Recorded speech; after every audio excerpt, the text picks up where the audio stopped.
इलियास राणा साहब ने मुझे ज्वाइन कर लिया है। अब आमिर क्या कहेंगे, फैसला सुना दिया गया इलेक्शन कमीशन की जानिब से और इलेक्शन कमीशन का ये कहना है कि पीटीआई ने ममनुआ फंडिंग ली है, वो सारी डिटेल्स भी उन्होंने शेयर की और साथ ही शो कॉज नोटिस भी जारी कर दिया। अब इस सारे मामले पर क्या कहेंगे आप, शो कॉज नोटिस का क्या स्टेटस है और पीटीआई कैसे जस्टिफाई कर सकेगी इसको? देखिए, इस फैसले के कई पहलू हैं और कई इसके मुजमरात हैं। कुछ कानूनी हैं, कुछ सियासी हैं और फिर है कि फैक्ट फाइंडिंग। नंबर 1 तो ये है कि इलेक्शन कमीशन ऑफ पाकिस्तान ने कोई लीगल राय नहीं दी, बल्कि एक फैक्ट फाइंडिंग रिपोर्ट जारी की है जिसकी 8 साल इलेक्शन कमीशन में, यानी कम से कम 3 चीफ इलेक्शन कमिश्नर और उनके मेंबर्स ने इसकी समाअत की है। मौजूदा चीफ इलेक्शन कमिश्नर को अभी 2.5 साल ही हुए हैं बमुश्किल, और इससे पहले जो थे उन्होंने सुना, उससे पहले थे उन्होंने सुना, और अब ये फाइंडिंग जो 21 जून को रिजर्व की गई थी और आज पब्लिक कर दी गई, उसका फैसला जारी हुआ। अब आप देखें कि नॉर्मली ये होता है कि इलेक्शन कमीशन ने ये फैसला नहीं दिया, उन्होंने फैक्ट साबित करके एक शो काज नोटिस दिया है पीटीआई को कि जी आपने 351 गैर मुल्की कंपनियों से फंडिंग ली, फलां जगह से ली, जो कि ममनुआ फंडिंग में आती है, और अब आपको इसका जवाब देना है। शो काज दिया है फॉर कि जी आपके फंड जब्त कर लिए जाएं। आपने एक मिस डिक्लेरेशन किया है। मिस डिक्लेरेशन की जो सख्त तरीन सजा बज़ाहिर पाकिस्तान में सबसे पहले नवाज शरीफ साहब को दे दी गई है 62(1)(f) के तहत कि आपने अपनी वो तनख्वाह डिक्लेयर नहीं की। मैं आपको वजाहत कर दूं कि नवाज शरीफ साहब का जो अकामा जिस पे सजा हुई है वो इलेक्शन कमीशन में उनके कागजात में मौजूद था। एक्चुअली वो वहीं से उठाया गया और बताया गया कि आपने वहां पे चूंकि शो नहीं किए कागजात में तनख्वाह जो आपके बेटे ने देनी थी और आपने लिया या नहीं लिया, तो आपने एक मिस डिक्लेरेशन किया। आप सादिक और अमीन नहीं रहे, आपने गलत बयानी किया, लिहाजा आपको सारी उम्र के लिए नाअहल करार दे दिया जाता है। अब ये मैं बता रहा हूँ जो सख्त तरीन सजा इमरान खान साहब के लिए आगे चल के हो सकती है, ना भी हो। वफाकी हुकूमत ये फैसला कर लेगी जी ठीक है, हमारा एक पॉलिटिकल मुखालिफ है, हम उसको सियासी मैदान में शिकस्त देंगे, हम इसके खिलाफ कानूनी कार्रवाई नहीं करते। लेकिन उसके लिए भी बहुत सारे हैं कि जिस अकबर एस बाबर ने 8 साल हर धौंस धमकी के बावजूद उस केस को परसू किया, वो नहीं छोड़ेंगे। अच्छा, अब इसमें यह है कि जो फौरी तौर पे जो लोग करते हैं, सियासी जमातें करती हैं, और पीटीआई ने इस फॉरेन फंडिंग केस में, जिसको बाद में ममनुआ फंडिंग का कहा गया, इतनी ही दफा हुक्म इम्तनाई ली अदालतों से, 8 साल लिए, तभी तक चलता रहा। शो काज नोटिस पे ओरिजिनली आइन की जो 199 की दफा है जिसके तहत अदालतें काम भी करती हैं, तो वहां पे ये होता है कि क्या आपके पास कोई मुतबादिल लाए अमल या रास्ता नहीं था कि आप हमारे पास हुक्म इम्तनाई लेने आ गए। क्योंकि इलेक्शन कमीशन ने कोई हतमी फैसला नहीं दिया, उन्होंने एक शो कॉज दिया है, उसमें 7 दिन 14 दिन जो भी नोटिस में लिखा होगा वो आप जवाब देंगे। जवाब के बाद अब मैं आपको अगली कानूनी पहलू इसका बताता हूँ। इलेक्शन कमीशन को पीटीआई जवाब देगी, जवाब देती है और वो समझते हैं कि ये जवाब हमें मुतमईन नहीं कर सका, तो फिर वो हतमी तौर पे वफाकी हुकूमत को लिख देंगे कि जी इन्होंने ये गलत बयानी किया। उसके बाद वो वफाकी हुकूमत से मुराद वफाकी का बीना है कि वो इस सियासी पार्टी को यानी पीटीआई को बैन कर दे और रेफरेंस सुप्रीम कोर्ट में भी भिजवा दे उसका कि जी इनके जो सूबाई और वफाकी ओहदेदार हैं, अरकान असेंबली भी आ जाते हैं, ये अगले 5 साल के लिए नाअहल हैं किसी भी इलेक्शन को लड़ने के लिए। ये है सारी वो चीजें के पहलू आएंगे कि जी पहला कदम तो शोकाज है, शोकाज का जवाब है, क्या शोकाज पे हुक्म इम्तनाई मिल सकता है। जो मैंने जो चेक किया आईनी कानूनी माहिरीन से शोकाज है, कोई एक्शन नहीं लिया गया, कोई एक्शन मुकर्रर नहीं किया गया, तो उस पर हुक्म इम्तनाई भी मुश्किल हो जाता है, नहीं अदालतें देती इस तरह। तो फिर ये काम होगा। उसके बाद होता है कि जी आप काबीना के पास जब जाते हैं वो फैसला करते हैं, क्योंकि इसमें अदालती प्रैक्टिस मुख्तलिफ है। अब यहाँ पे 3 रुकनी बेंच पे भी एतराजात उठते हैं, यहाँ पे हाई कोर्ट के अंदर भी एतराजात उठते हैं, लेकिन किसी भी अदालत के लिए सुओ मोटो लेना, वैसे तो अदालत सुप्रीम कोर्ट को रोक कोई नहीं सकता, वो अभी कहते हैं घर में बैठ के इसका शो काज भी हम मुअत्तल करते हैं, जारी होने से भी पहले जो फैसला अनाउंस हुआ इसको भी मुअत्तल करते हैं। जैसे अभी पब्लिक अकाउंट्स कमेटी के चेयरमैन ने जो सिफारिश की है सिर्फ कि जस्टिस जावेद इकबाल को लापता कमीशन से हटा दिया जाए, तो क्योंकि वो बात वही आ जाती है, हम अदलिया पे नहीं कह रहे, लेकिन उन्होंने एक जज रिटायर जिसको हमेशा सुप्रीम कोर्ट ने बड़े बुरे अल्फाज में याद किया लेकिन कभी तलब नहीं किया, और आज हाई कोर्ट ने उनके लिए एक रास्ता बना दिया कि उस सिफारिश को ही मुअत्तल कर दिया कि इनको लापता कमीशन से, देखिए ना सिफारिश थी वो, फैसला तो वफाकी हुकूमत ने करना है, लेकिन अदालत आलिया ने, ठीक है उनकी मर्जी, उन्होंने उसका हुक्म इम्तनाई दे दिया कि जी आपको हटाने की सिफारिश भी नहीं, उसको हम सस्पेंड कर देते हैं। ये वो पहलू है जो सारे जैसे 8 साल में पीटीआई ने इस्तेमाल किए हैं, वो अब भी देखेंगे। वो जो इतना लंबा चौड़ा तफसीली फैसला आया है, उसके एनेक्शंस होंगे, उनको पढ़ेंगे, उनके पास टाइम होगा। दूसरी तरफ वफाकी हुकूमत के पास भी उतना ही टाइम है जितना पीटीआई के पास टाइम है। शोकाज का वो जवाब देंगे, ये अगली तैयारी करेंगे कि क्या इलेक्शन कमीशन में गवर्नमेंट पार्टी बने, वहां पे शोकाज के जवाब में साथ है क्या। जो इनका काम शोकाज के फैसले के बाद जो बज़ाहिर ये नजर आ रहा है इन प्रीमियर पर है कि क्योंकि इलेक्शन कमीशन ने इतनी लंबी चौड़ी फाइंडिंग के बाद एक रिपोर्ट दी है कि हाँ मिस डिक्लेरेशन भी हुआ है, गैर मुल्की ममनुआ फंडिंग भी दी गई है, तो वो समझे कि शोकाज का जवाब मुतमईन नहीं है, फाइनल करें तो विफाकी हुकूमत इसको बैन करने की तरफ ला सकती है। ये पहलू व पहलू चलेगा, ज़ाब्ते, कानून, सियासी पहलू सब इसमें चलेंगे। लेकिन इसके ऊपर इमरान खान साहब के ऊपर एक सवाल जरूर आ गया। तो जैसे फवाद चौधरी साहब की मैं प्रेस टॉक सुन रहा था और वो ये कह रहे थे कि जी क्योंकि ये तो अकाउंटेंट ने एक बिल रखा है इमरान खान साहब के सामने और उन्होंने साइन कर दिया, तो उनकी जिम्मेदारी तो नहीं है। लेकिन नवाज शरीफ का डिक्लेरेशन जो भरा गया जिसमें उसको सजा हुई 62(1)(f की कि आपने नहीं भरी, तो ये तो कानून नहीं कहता कि आपने जिस चीज पे साइन कर दिए हैं, ये तो आपको पता होना चाहिए कि आपका वो अकाउंटेंट जो मुसलसल आपके साथ चल रहा है, क्या आपने उसके खिलाफ कोई एप्लीकेशन दी इस सारे दौरान में कि जिसने झूठे डिक्लेरेशन मुझसे भरवाए। जब वो भी नहीं किया तो वो ठीक ही समझा जाएगा कि आपके इल्म में था, आपने उसको डिफेंड भी किया। सुबह भी एक जगह आ रहा था कि इमरान खान साहब का एक पुराना इंटरव्यू चल रहा था और जिसमें वो कह रहे थे कि हाँ मैं अपने ब्रदर ला के पास बैठा था और वो क्रिकेट के बुकी के साथ बात कर रहा था और मेरे ऊपर 20 लाख का कर्जा था, तो मैंने उसे टिप्स दी, इतनी मैंने कहा कि मेरा कर्जा है 2002 के इलेक्शन का, तो वो कर्जा भी उससे उतर गया और उसको उन्होंने एक किस्म के तरीके से जस्टिफाई किया। हालांकि बुकी जब हम खबर देते हैं तो वो जुए की भी दी जाती है, लेकिन सियासी रहनुमा है, उसके रंग को किसी ने नहीं रखा कि ये गलत बात थी और वो गलत काम कर रहे थे।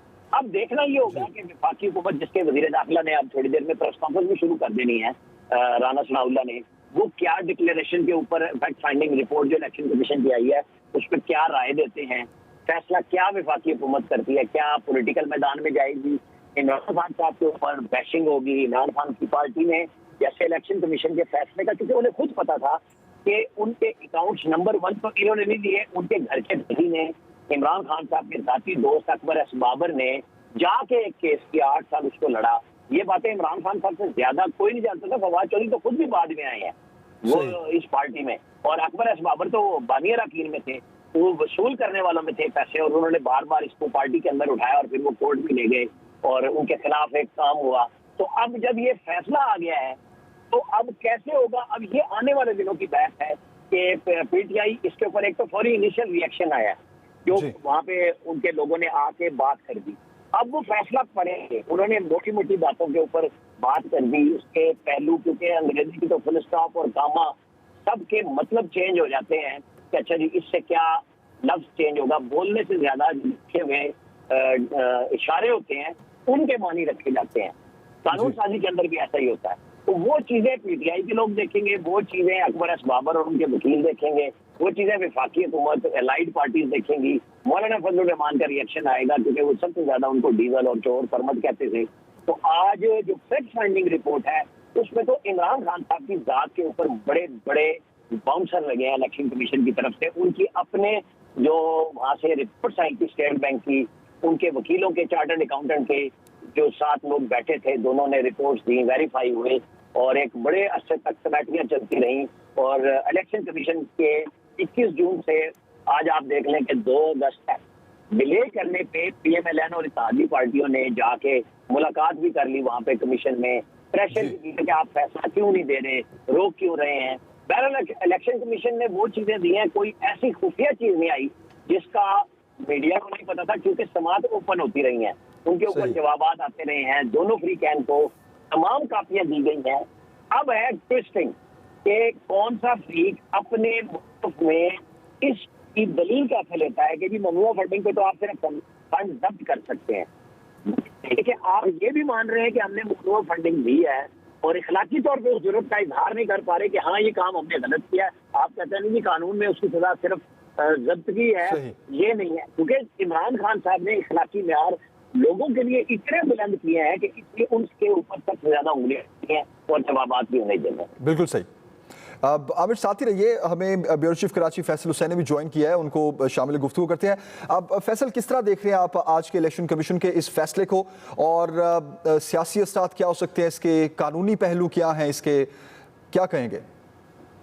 ये जज्बाती बातें करना तो एक अलग बात है। जो पाकिस्तान की सियासत जो है वो कोई वो इखलाकियात पे नहीं चलती है, तो या तो ये तरक्याती कामों पे भी नहीं चलती, मंशूर पे भी नहीं चलती, नैरेटिव के ऊपर पाकिस्तान की सियासत जो है वो चलती है।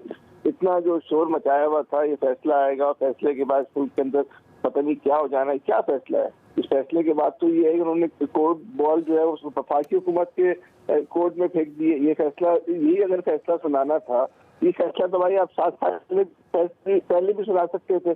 अब जैसे आमिर साहब ये कह रहे हैं कि वो कॉमा लगने से और फुल स्टॉप लगने से इंग्लिश में जो फैसले मायने तब्दील हो जाते हैं, तो ये फैसला भी बिल्कुल इसी तरह है। इस फैसले के अंदर भी लोग जो है फैसले तलाश करते कर रहे हैं कि भाई फैसले को किस तरह देखना है। तो तहरीक इंसाफ ने इस फैसले पे अपनी मूव की है, फर्स्ट मूव तहरीक इंसाफ ने की है, बहुत जबरदस्त की है। उन्होंने इस फैसले को जो है अपनी कामयाबी करार दे दिया, और बात उनकी जो है बिल्कुल सही है। आप कल तक ये शोर करते रहे कि फॉरेन फंडिंग केस का जो फैसला आ रहा है ममनुआ फंडिंग के ऊपर आ रहा है। आप तो पहले आप ये बताएं कि ममनुआ फंडिंग क्या है, नया लफ्ज मिल गया इस पे, अब इसकी बैठ के यहाँ नई तशरीह शुरू होंगी ममनुआ फंडिंग की। तो देखिए जो कुछ हो रहा है ना, अब इसको ना रुक जाना चाहिए। इस मुल्क के अंदर एक अलमिया यह है कि आम आदमी ने इदारों के ऊपर एतबार करना छोड़ दिया है, चाहे वो इलेक्शन कमीशन हो, चाहे वो अदलिया हो या कोई दूसरा इदारा हो। लोग अब इदारों के फैसलों पर जो है वो एतबार नहीं करते, उसको अपनी सोच, अपनी मंशा के मुताबिक, अपने नजरियात के मुताबिक उसको देखते हैं। इस वक्त इलेक्शन ये टाइम नहीं था फैसला सुनाने का। जो मुल्क के इस वक्त जो हालात चल रहे थे, जब आपने इतने अरसे फैसला रोका हुआ था तो भाई कुछ और रस्ते रोक लेते। इखलाकियात का तकाजा ये था कि ये फैसले को आपने जिस वक्त शुरुआत इतना बड़ा इतनी बड़ी साइंस नहीं थी। इससे अच्छा तो वो एक गैर मुल्की अखबार का रिपोर्टर जिसने 1 महीने में तहकीक करके जो है पूरी रिपोर्ट शाया कर दी। ये पूरा इलेक्शन कमीशन जो है हमारा 7 साल तक तहकीक में लगा था, और 7 साल की तहकीक का ये फैसला सुनाया उसने। ये क्या फैसला सुनाया है?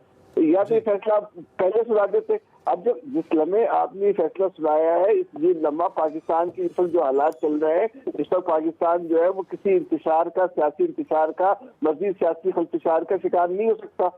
आप जहाँ आपने इतना बर्दाश्त किया था भाई, आप थोड़ा और बर्दाश्त कर लेते। लेकिन आपने इमरान खान ने जो ऐलान किया था, मैं धन्यवाद दूंगा, उससे पहले आपने जवाब देना था। इदारे जब पार्टी बन जाएंगे, इदारों में जब सियासत का उनको शौक हो जाएगा, तो मैं ठीक है, तो उसकी कीमत जो है इस कौम को भी अदा करनी पड़ेगी, इस मुल्क को भी अदा करनी पड़ेगी, और ये सब अदा कर रहे हैं। जी, लेकिन फैसल, बहरहाल इदारों ने चलना तो है ना। अगर इदारों के फैसले, अपने इदारे अपनी ख्वाहिशात पे नहीं चले, इदारे अपने नजरियात पे नहीं चले। अब जब ये फैसला आ रहा था लोगों का, आप ये देखें कि लोगों का इन इदारों पे अदम एतमाद कितना है।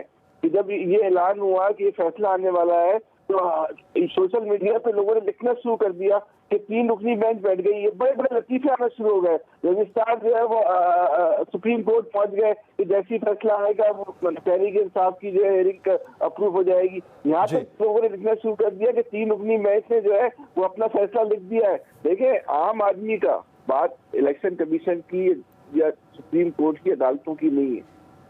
आम आदमी का इदारों पे एतबार खत्म हो रहा है, वो इदारों के रवैयों से खत्म हो रहा है, इन इदारों के मिजाज से, इनके फैसलों से खत्म हो रहा है। यहाँ पे लोग जो अपनी सोच के मुताबिक फैसले कर रहे हैं उसके मुताबिक खत्म हो रहा है। ये जो फैसला आया है, जो इलेक्शन कमीशन ने तहकीक की है, तफ्तीश की है, ये 7 साल की इसके लिए जरूरत नहीं थी।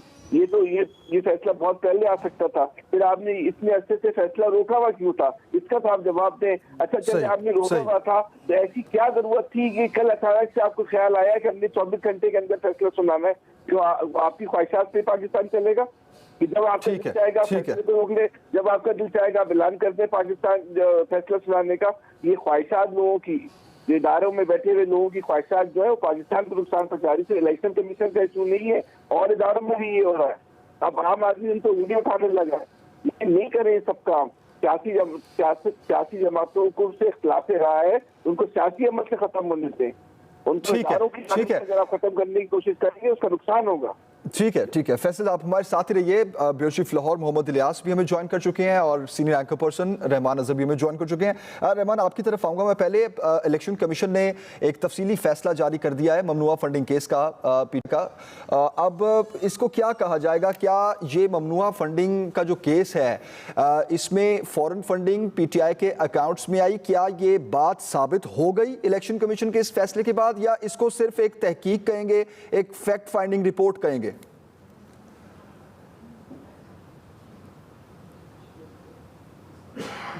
इलेक्शन कमीशन ने तो बड़ा वाज़ेह तौर पर, जी आप मुझे सुन पा रहे हैं? जी अब सुन पा रहा हूँ। अच्छा, देखिए जमील, ये जो फैसला आया इलेक्शन कमीशन का, इसमें तो इलेक्शन कमीशन ने बड़ा वाज़ेह तौर पर जो है वो कहा है कि जो पाकिस्तान तहरीक इंसाफ है उसने मुख्तलिफ ज़राए से जो फंडिंग ली वो जो पॉलिटिकल पार्टीज एक्ट है उसके मुताबिक जो है वो ममनुआ फंडिंग के ज़ुमरे में आता है। उसमें जो है वो फंडिंग करने वालों में ना सिर्फ जो है वो ओवरसीज पाकिस्तानी बल्कि उसके अंदर जो है वो गैर मुल्की भी शामिल है। उसके अंदर जो है वो दूसरा जो आम बात जो अभी तक सामने आई है वो ये कि इसमें जो कंपनीज हैं वो भी जो है वो मुल्की और गैर मुल्की कंपनीज भी जो है वो पाकिस्तान तहरीक इंसाफ को फंड करने वालों में शामिल है। और जो तीसरी चीज जो कही गई वो इम्पोर्टेंट है, वो ये कि बहुत सारे जो थे वो अकाउंट जो थे वो नामालूम अकाउंट से, ये जिनका जो है वो पाकिस्तान तहरीक इंसाफ जो है वो कोई जरिया जो है वो नहीं बता सकी कि ये अकाउंट्स किसके हैं और ये इन अकाउंट्स में जो पैसे आए हैं उनकी मनी ट्रेल जो है वो क्या है। तो ये जो अकाउंट छुपाना है या अकाउंट जाहिर ना करना है और गैर मुल्की शहरियों से जो फंडिंग लेना है, मेरा ख्याल है ये वो मामलात हैं जिसमें जो है वो पाकिस्तान तहरीक इंसाफ के लिए यकीनी तौर पर जो है वो कानूनी मुश्किलात है। ये जो फैसला है इस पे क्योंकि बहुत ज्यादा बात भी हो रही है, इस वक्त जो माहौल है वो भी बड़ा जारहाना है, तो ये एक ऐसा सिलसिला है जो कि अभी यहाँ पर जो है वो थमेगा नहीं। ये मामला जो है वो इससे लंबा चलना है क्योंकि देखिए इसके बाद जो है वो अब इलेक्शन कमीशन ने जो अपनी फाइंडिंग्स हैं इनकी बुनियाद पर जो है वो मुख्तलिफ हुकूमती इदारों को जो है वो आगे जो है वो लिखेगा और उसके बाद जो है साथ ही साथ उन्होंने जो पार्टी चेयरपर्सन है इमरान खान, उनको भी जो है वो शो कॉज नोटिस जारी कर दिया है। तो ये कानूनी कार्रवाई का जो आगाज है वो यूं समझिए कि वो आज इस फैसले के बाद से जो है वो शुरू होता है और इस पर जो है वो इलेक्शन कमीशन जब मुख्तलिफ जो है वो हुकूमती इदारों को लिखेगा जिसमें वफाकी हुकूमत भी शामिल है और वफाकी हुकूमत इस पर कार्रवाई का इस्तेहकाक रखती है, वो अपने अपने तौर पर जो है वो देखेंगे कि इसके ऊपर जो है वो क्या कार्रवाई की जा सकती है। उसके अंदर जो है वो मालियाती इदारे भी जो है वो उसके अंदर शामिल है और वो फिर इसकी बुनियाद पर जो है वो तहरीक इंसाफ के खिलाफ और इमरान खान के खिलाफ जो है वो कार्रवाई करेंगे। इलेक्शन कमीशन ने अपने तौर पर जो है वो जो पार्टी चेयरपर्सन है इमरान खान, उनको शो कॉज नोटिस जो है वो जारी कर दिया है क्योंकि इसमें बुनियादी तौर पर एक कानूनी मसला जो है वो उनके डिक्लेरेशन का भी है। वो उनका डिक्लेरेशन जो है वो क्योंकि ये जो तमाम के तमाम जो पार्टी की फाइनेंशियल स्टेटमेंट्स होती हैं उसके साथ जो है वो उनका फाइनेंशियल स्टेटमेंट जो है वो भी मौजूद है। तो इलेक्शन कमीशन ने जो है वो उनको भी शो कॉज जो है नोटिस जो है वो जारी कर दिया है और ये कहा है कि इसकी तफसीलात अभी आएंगी, अभी तफसीली फैसला जो है वो इस तरह से हमारे सामने नहीं आया, मैं अभी तक जो है वो देख नहीं सका, लेकिन जो मालूमात सामने आई हैं उनके मुताबिक जो है वो अब इलेक्शन कमीशन के सामने इमरान खान को भी जाना होगा और इलेक्शन कमीशन जो है वो उसकी बिना पर भी जो है वो कार्रवाई कर सकता है। ये जो शो कॉज नोटिस दिया है उस डिक्लेरेशन की बिना पर जो कि साबिक वजीर आजम और पार्टी के चेयरपर्सन इमरान खान ने जो है वो जमा करवाया था। तो बुनियादी तौर पर इस फैसले को आप इस तरह देखिए आम अल्फाज में कि ये जो है वो फैसला, ये फाइंडिंग जो है वो आ गई है। अब यहाँ से आगे जो है वो कानूनी कार्रवाई का आगाज होना है पाकिस्तान तहरीक इंसाफ के हवाले से और ये जो कार्रवाई है ये मुख्तलिफ हुकूमती इदारों बशमूल वफाकी हुकूमत जो है वो भी करेगी और फिर इलेक्शन कमीशन भी अपने तौर पर जो है वो कार्रवाई करेगा। लेकिन आपको मालूम है कि इस वक्त जो सियासी हालात है, हमारे सियासी बयानियों में जो है वो इस मामले पर ऐसा लगता है कि कानूनी कार्रवाई जब भी होनी है वो होनी है, उसने अपना जो है वो जो उसका रास्ता है वो उसी रास्ते पर रहेगी। लेकिन सियासत आप देखिएगा इस मामले पर जो है वो आज ही से जोर पकड़ जाएगी। सही। रहमान, मैं ये भी जानना चाहूँगा, अब इस फैसले के फौरन बाद पीटीआई रहनुमाओं की जानिब से जो प्रेस कॉन्फ्रेंस की गई उसमें ये कहा गया कि हम इस फैसले को आला अदलिया में चैलेंज करेंगे। क्या पीटीआई के पास ये ऑप्शन है? क्या अगर वो इस फैसले को आला अदलिया में चैलेंज करते हैं, वो क्या चैलेंज कर पाएंगे इसको? देखिए, ये इस बात की यकीनन नज़ीरें मौजूद हैं कि इलेक्शन कमीशन के जो फैसले हैं वो अदालतों में जो है वो चैलेंज किए जाते हैं और अदालतें जो है वो उस पर जो है वो फैसले भी देती हैं। लेकिन ये जो फॉरेन फंडिंग वाला मामला है, ये बड़ा गैर मामूली नौइयत का है और ये जो फैसला है वो भी बड़ा गैर मामूली नौइयत का है, क्योंकि अब से पहले जो है वो कोई कभी इस तरह का फैसला नहीं आया। तो इसमें इलेक्शन कमीशन का दायरा इख्तियार जो है वो क्या है, या इसमें अदालतों का दायरा इख्तियार जो है वो इस पर मौजूद है या नहीं, तो ये एक सवाल होगा जिसको मेरा ख्याल है मौजूद अदालत ही जो है वो एड्रेस करेगी। लेकिन इससे पहले नज़ीरें यकीनन मौजूद हैं। इससे पहले जो आपको मालूम हो, इस पे हनीफ अब्बासी साहब की एक रेड थी और वो रेड जब गई थी तो उस पर भी अदालत ने कहा था कि इलेक्शन कमीशन जो है वो इस पर जो है वो फैसला करे। उन्होंने जी इमरान खान के हवाले से जो है वो अदालत से रुजू किया था, तो उस वक्त भी जो है वो कहा गया था कि इस पर जो है वो इलेक्शन कमीशन जो है वो फैसला करे। तो अब से पहले ये मामला जब जो है वो अदालत में जो है वो जाते रहे हैं, तो अदालत यही कहती रही है कि क्योंकि ये केस 8 साल से था, इन 8 सालों में काफी दफा जो है वो इन मामला पर जो है वो बात हुई है, तो वो जो है वो अदालत तो यही कहती रही कि इलेक्शन कमीशन की तरफ जो है वो वापस जाए या वहां से जो है वो रुजू करें। लेकिन आज इलेक्शन कमीशन ने जो है वो फैसला दे दिया है और अब इस पे जो है वो पाकिस्तान तहरीक इंसाफ जो जाएगी तो सही, लेकिन ये अदालत पर मुनसिब है। देखिए, इसमें पाकिस्तान तहरीक इंसाफ के लिए जो है वो बुनियादी तौर पर उनका जो मौक़िफ़ था वो ये कहते थे कि ये फॉरेन फंडिंग नहीं है, ये ममनुआ फंडिंग है, जी, प्रोहिबिटेड फंड्स हैं। और वो ये इसमें पाकिस्तान तहरीक इंसाफ का जो पिछले हमने जो है वो बयानिया कुछ दिनों में देखा, वो इसी हवाले इसी के इर्द गिर्द घूम रहा था कि ये फॉरेन नेशनल्स ने जो है वो फंडिंग जो है वो नहीं की, ये ममनुआ फंडिंग है, प्रोहिबिटेड फंडिंग है और ज्यादा से ज्यादा जो है वो इसके ऊपर ये फंडिंग जो है वो जब्त की जा सकती है। मगर आज ये जो इलेक्शन कमीशन का जो अभी तक जो तफसीलात इस फैसले के हमारे सामने आई हैं, उसमें फॉरेन नेशनल्स और फॉरेन कंपनीज के हवाले से भी कहा गया है कि वो भी जो है वो जो है वो फंड्स देने वालों में शामिल है। और ये मेरा ख्याल है तहरीक इंसाफ के लिए जो है वो कानूनी तौर पर मामले को और ज्यादा पेचीदा कर देगा।